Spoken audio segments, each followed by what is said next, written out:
Hello viewers, welcome to Frankly Speaking, a new edition to NTV's endeavor to produce news-based programs for you.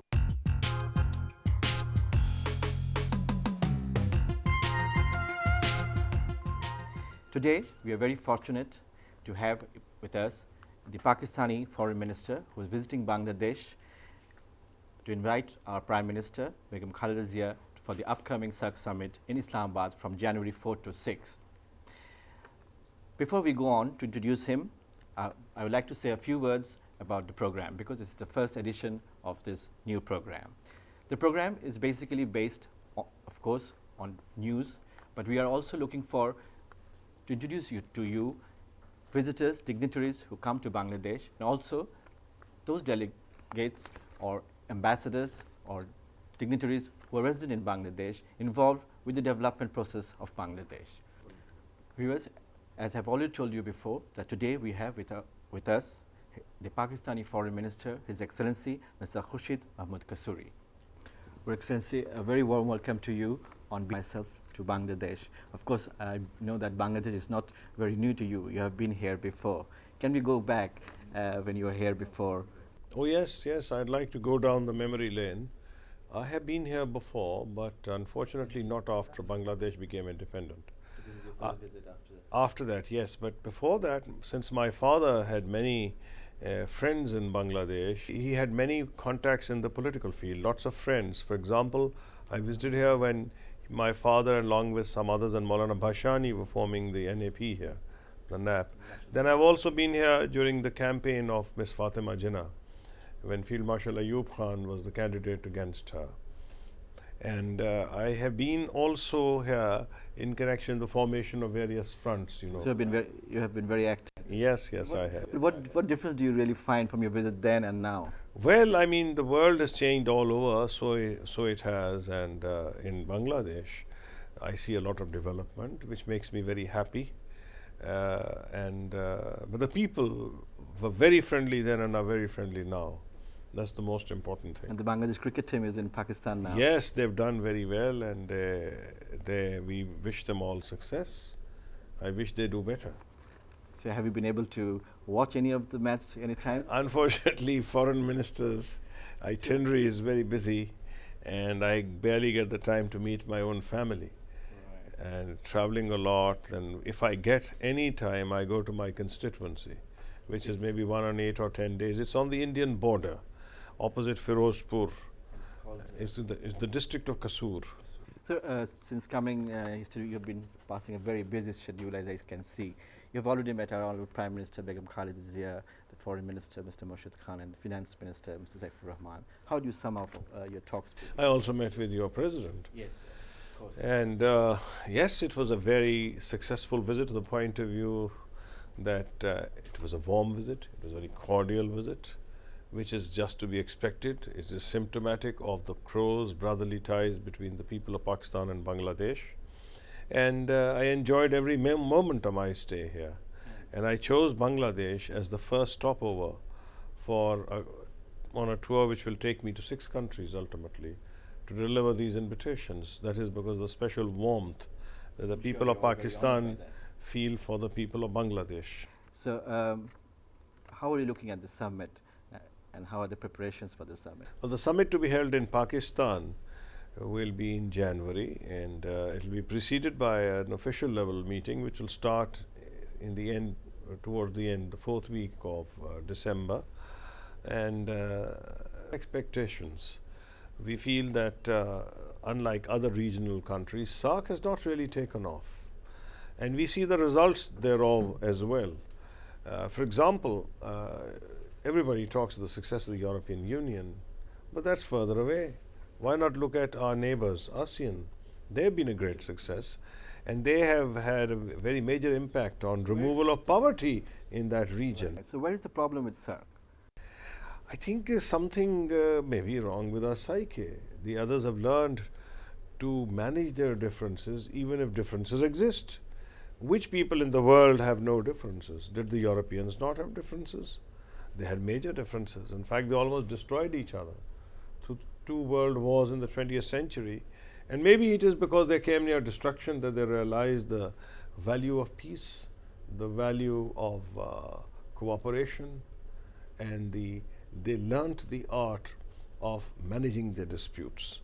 I think South Asians badly lack that. Managing disputes. But do you think the disputes are so big that they cannot be managed?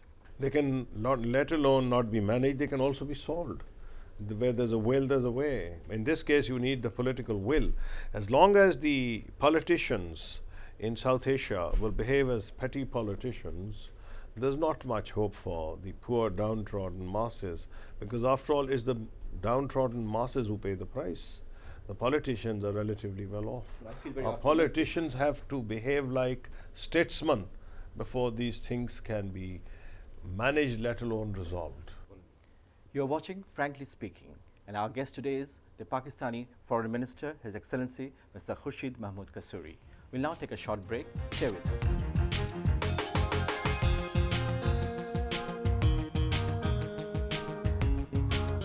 The Foreign Minister of Pakistan, His Excellency Mr. Khurshid Mahmood Kasuri. Your Excellency, I feel very optimistic that the problems basically that has been said, it's the conflict or differences between India and Pakistan. So you're optimistic also that the problems with India can also... What are the problems in India? We had 3 wars with them, 3 major wars, 3 minor wars, 1 near war last year, when for 10 months India mobilized its troops on our borders in what was the largest mobilization ever in peacetime since the Second World War.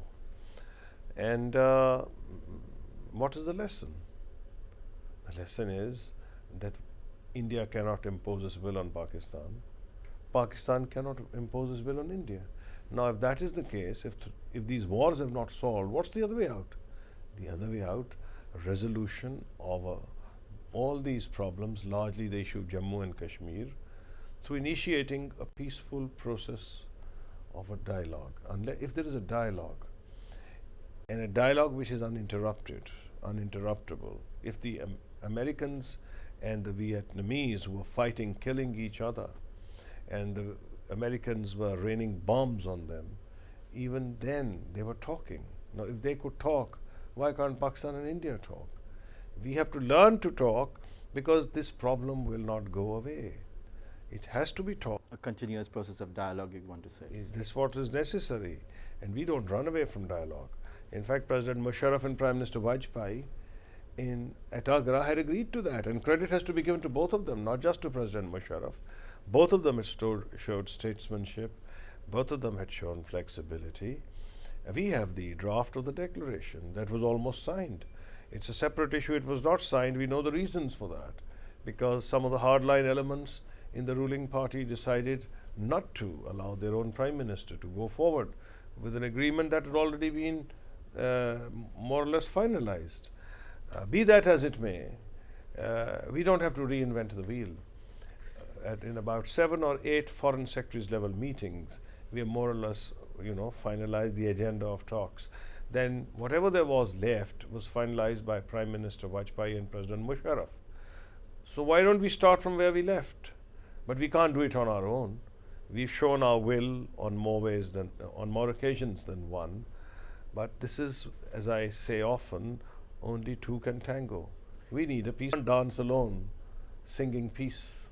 Well, we look forward that we'll have a partner and the South Asia will be a peaceful region. The social scientists, some of the foreign policy analysts also say that the politicians talk about the poverty and the people, which is just a jargon, but the arms race is on in the region. Yes, I think there is some validity to what they say, because if there was no validity, politicians would pay far greater importance to resolution of disputes.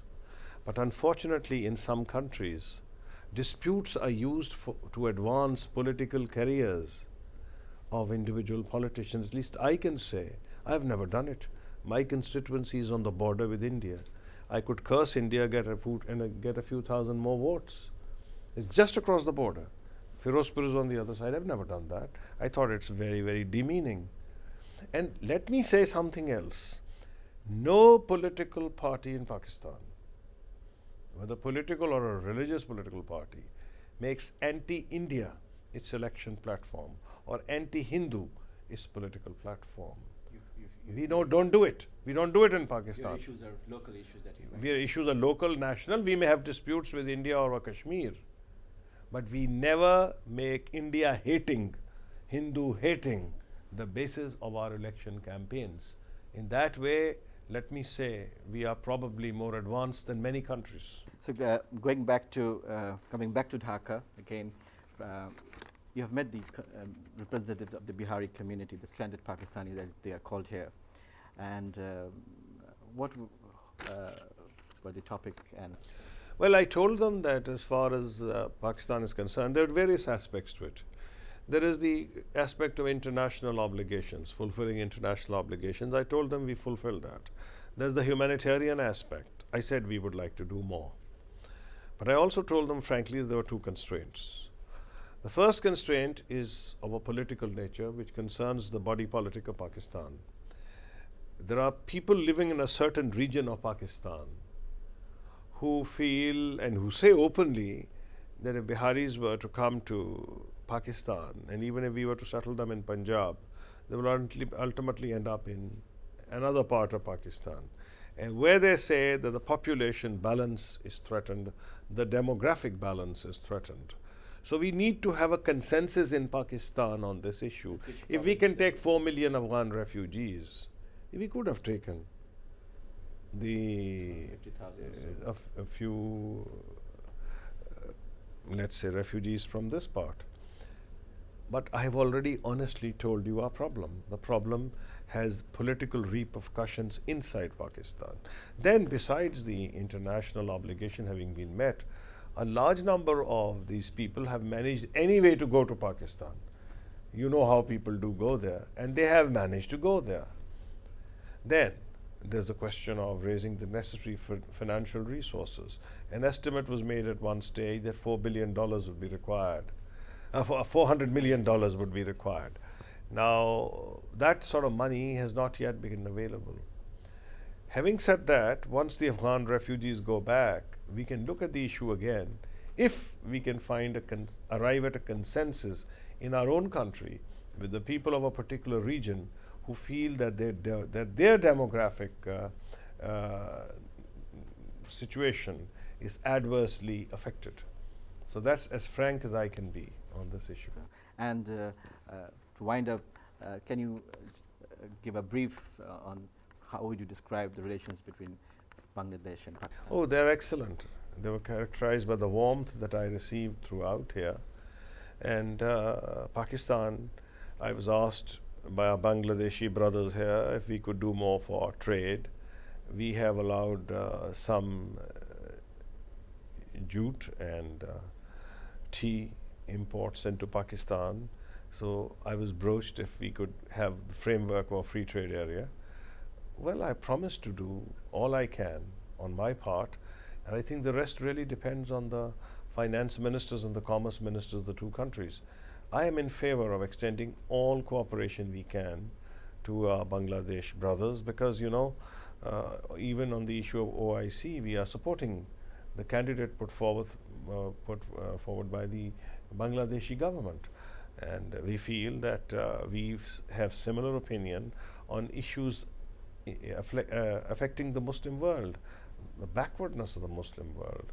So we need to do something to address the causes. Some of the major causes are poor literacy, absence of science and technology, or absence of enough interest paid to science and technology. President Musharraf has a certain vision, and he would like to present that vision to the next OIC, share his vision rather, with other leaders attending the OIC summit in Kuala Lumpur in October. And somebody like the candidate that you put forward, yes, he's probably the right sort of a person to carry forward some of those proposals if they are adopted by the heads of Islamic nations at Kuala Lumpur. Yes, Excellency, but can you name some of the ideas that you might have in your mind? Then there are some countries who have an advantage over others in the Islamic world. They must share that advantage. For example, if Pakistan has an edge in some subjects at universities, we must invite students from other areas give them scholarships. Lots of ideas can be floated around, and some people have suggested that there's need for greater cooperation in the area of banking, reinsurance, and shipping. It's a good idea. In fact, it came from a Bengali friend the other day when I was here in Bangladesh. Yeah, you're meeting some of your Yes, yes. So it's a very good idea. That's the whole idea of brainstorming, that you get together, you don't just sing your own tune, you hear what the others are saying, and then you come forward with a workable plan of action. That's what President Musharraf wants to initiate, a discussion on the causes of the decline of the Muslim world in the 20th and the 21st century, and how we can redress, in how humble a way it may be, some of the causes of that. Thank you very much, Your Excellency, Mr. Khurshid Mahmood Kasuri, for giving us time and for being in Bangladesh. We will look forward to having you in Dhaka again. Well, viewers, we have come to the end of this program. I hope you have all enjoyed this program. Basically, the Foreign Minister of Pakistan, Mr. Khurshid Mahmood Kasuri, has given us hope that South Asia holds promise for the region's millions of people, most of whom live in poverty.